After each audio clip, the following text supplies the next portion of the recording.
अगर तुम अपनी लाइफ को देखो और वहाँ हाफ फिनिश्ड प्रोजेक्ट्स का ग्रेवयार्ड मिले, कॉर्नर में एक गिटार पड़ा हो, आधी अधूरी कोडेड वेबसाइट हो, बेकिंग टूल्स का सेट हो और बीच बीच में भाई बॉडी बिल्डिंग करनी चाहिए वाली अर्ज आ जाती हो, तो तुम एक बहुत स्पेसिफिक टाइप की बीमारी से जूझ रहे हो। सोसाइटी के पास तुम्हारी इस सिचुएशन के लिए एक वर्ड है, डिलिटेंट। लोग कहते हैं तुम केओटिक हो या तुम्हें एक चीज़ पे टिक के मेहनत करने का ग्रिट ही नहीं है। तुम्हें इम्पोस्टर जैसा फील होता है क्योंकि तुम एक लेन पिक करके उसमें ज़िंदगी भर रह ही नहीं पाते। तुमने शायद ये लाइन भी सुनी होगी, jack of all trades master of none, और तुम इसी सेंटेंस से खुद को रोज मारते हो। पर तुम कोट का आधा हिस्सा भूल रहे हो। पूरा कोट कुछ यूँ है, jack of all trades is a master of none but often better than a master of one. Psychology कहती है ये अनफोकस्ड फील करना कोई डिफेक्ट नहीं है, ये एक्चुअली एक हाईली अडेप्टिव नर्वस सिस्टम का सिम्टम है। तुम स्पेशलाइज करने में फेल नहीं हो रहे, तुम बिना जाने एक रियर कोग्निटिव स्ट्रक्चर बिल्ड कर रहे हो जिसे कहते हैं एम शेप्ड माइंड। जब दुनिया तुम्हें बोलती है फोकस करो, तुम्हारा दिमाग तुम्हें उस फ्यूचर के लिए रेडी कर रहा होता है जहां हाइपर स्पेशलाइजेशन खुद एक वीकनेस बन जाती है। पर इससे पहले कि मैं ये ब्रेक करूं कि तुम्हारा केओस एक्चुअली सर्वाइवल स्ट्रेटजी कैसे है, कमेंट में बताओ तुम कहाँ से ये वीडियो देख रहे हो। अब ये एंजाइटी आती कहाँ से है, समझने के लिए हमें उस झूठ को देखना होगा जो तुम्हें बेचा गया था। पिछले 100 सालों तक दुनिया एक आई शेप्ड गेम थी। जो लोग एक ही गड्ढा 1 मील गहरा खोदते थे उनको रिवॉर्ड मिलता था। ये एक काइंड लर्निंग एनवायरनमेंट था, बिल्कुल गोल्फ जैसा। रूल्स चेंज नहीं होते थे। अगर तुम्हें 10,000 घंटे एक चीज़ पर प्रैक्टिस कर ली तो तुम उसमें जीत जाओगे। पर तुम काइंड एनवायरनमेंट में नहीं जी रहे। तुम्हारा दिमाग बिना सोचे समझ लेता है कि मॉडर्न वर्ल्ड एक विक्ड एनवायरनमेंट है। विक्ड एनवायरनमेंट मतलब ऐसी अनप्रेडिक्टेबल दुनिया जहाँ रूल्स स्टेबल नहीं होते। यहाँ रूल्स रोज चेंज होते हैं और विक्ड एनवायरनमेंट में एक स्किल वाला बंदा जल्दी रिस्क में आ सकता है। इंडस्ट्री चेंज हुई और स्किल की डिमांड खत्म, इसलिए तुम धीरे धीरे नए इंटरेस्ट की तरफ शिफ्ट हो जाते हो। एक साल तुम कोडिंग में लगे रहते हो, फिर इंटरेस्ट यूएक्स में शिफ्ट हो जाता है और फिर स्टार्टअप आइडियाज अट्रैक्ट करने लगते हैं। बाहर से देखने वाले को ये पूरा केओस लगता है, वो तुम्हें अनफोकस्ड, अजीब या कंफ्यूज्ड बोलेगा। पर रियलिटी ये है तुम डिफरेंट डोमेन्स से डेटा पॉइंट कलेक्ट कर रहे हो और यहीं से मैजिक शुरू होता है। साइकोलॉजी इसे कहती है फार ट्रांसफर। फार ट्रांसफर मतलब एक फील्ड का आइडिया दूसरी कंप्लीटली डिफरेंट फील्ड में अप्लाई करना। स्पेशलिस्ट यूज करते हैं नियर ट्रांसफर। नियर ट्रांसफर मतलब एक जैसे या सिमिलर सिचुएशन में सेम टाइप का नॉलेज यूज करना, जो प्रॉब्लम पहले देखी है उन्हीं टूल्स से सॉल्व करना। पर तुम फार ट्रांसफर यूज करते हो, तुम एक बिल्कुल अनरिलेटेड फील्ड का कॉन्सेप्ट उठा के दूसरी जगह अप्लाई कर देते हो।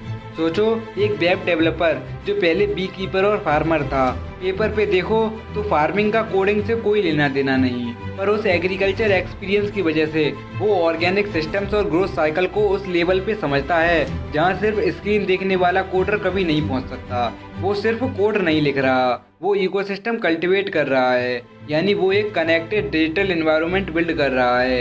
यही फार ट्रांसफर है और यही है इनोवेशन। तुम्हें इम्पोस्टर इसलिए फील होता है क्योंकि तुम किसी एक चीज़ में सबसे बेस्ट नहीं हो, पर तुम ये नहीं देख रहे कि तुम्हारी वैल्यू डेप्थ में नहीं सिंथेसिस में है। सिंथेसिस मतलब अलग अलग आइडियाज या स्किल्स को जोड़कर एक नई चीज़ बनाना। अब ये समझना कि तुम्हारी क्यूरियोसिटी एक सुपर पावर है, थोड़ा रिलीफ देता है। पर एक प्रॉब्लम अभी भी रहती है, बर्नआउट। और ये फीलिंग की लाइफ में पीछे रह गए हो। तुम अपनी एज के लोगों को देखते हो, कोई सीनियर वाइस प्रेसिडेंट बन गया, कोई लीड इंजीनियर, और तुम्हें लगता है तुम अभी भी स्टार्टिंग लाइन पे ही खड़े हो क्योंकि तुम ट्रैक्स चेंज करते रहते हो। ये इसलिए होता है क्योंकि तुम अपनी पोटेंशियल की जियोमेट्री गलत समझ रहे हो। तुम टी शेप्ड नहीं हो। टी शेप्ड मतलब जिसमें थोड़ा जनरल और एक स्पेशलिटी होती है।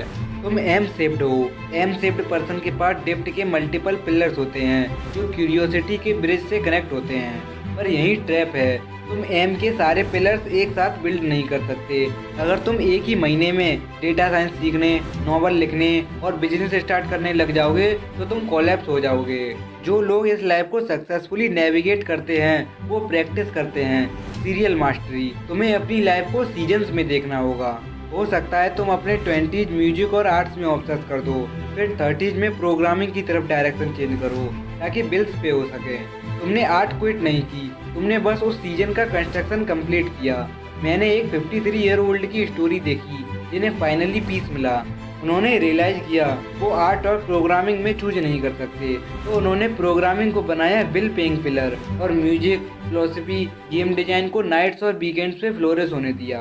उन्होंने high pressure team lead roles refuse कर दिए ताकि वर्क वीक 30 आवर्स का रहे। उन्होंने अपनी फिजिक एनर्जी प्रोटेक्ट की। उन्होंने सब कुछ तुरंत मर्ज करने की कोशिश नहीं की। उन्होंने चीज़ों को सिक्वेंटली एग्जिस्ट करने दिया और इवेंचुअली सब कुछ मर्ज हो गया उनके पर्सनल वीडियो गेम प्रोजेक्ट्स में। ये है एम शिफ्ट इन एक्शन। अब एक आखिरी चीज़ है जो तुम्हें मेंटली स्ट्रांग बनाती है। इवोल्यूशनरी बायोलॉजी से आता है, इसका नाम है रिडंडेंसी। नेचर में रिडंडेंसी बेस्ड नहीं होती, वो स्ट्रेंथ होती है। जैसे एलिफेंट को कैंसर रेयरली होता है क्योंकि उनके पास कैंसर फाइटिंग जीन्स की मल्टीपल कॉपीज होती हैं, एक फेल हुई दूसरी एक्टिव। तुम्हारे केओटिक इंटरेस्ट तुम्हारी रिडंडेंसी हैं। अगर तुम सिर्फ एक स्पेशलिस्ट सॉफ्टवेयर इंजीनियर हो और एआई ने जॉब ले ली, तुम डर जाओगे। पर अगर तुम सॉफ्टवेयर इंजीनियर हो जो इलेक्ट्रिकल वायरिंग जानता है, HVAC मोटर फिक्स कर सकता है और इंग्लिश पढ़ा भी सकता है, तुम अनब्रेकेबल हो। तुमने टाइम वेस्ट नहीं किया डेवलिंग में। डेवलिंग मतलब किसी चीज़ में सिर्फ हल्का सा ट्राई करना, डीपली कमिट ना करना। तुम स्ट्रेटेजिक अडेप्टेबिलिटी प्रैक्टिस कर रहे थे, यानी स्मार्ट तरीके से सिचुएशन के हिसाब से चेंज होना। तुम स्किल्स का सेफ्टी नेट बना रहे थे ताकि इकोनॉमी, टेक्नोलॉजी या जॉब मार्केट चाहे जैसे भी बदले, तुम्हारे पास हमेशा एक पाइवोट रेडी हो। इसलिए अपने हॉबी ग्रेवयार्ड के लिए माफ़ी मांगना बंद करो। वो फेलियर्स नहीं थे, वो तुम्हारी खुद की बनाई हुई यूनिवर्सिटी के सेमेस्टर्स थे। तुम कभी सिर्फ एक चीज़ बनने के लिए पैदा ही नहीं हुए थे।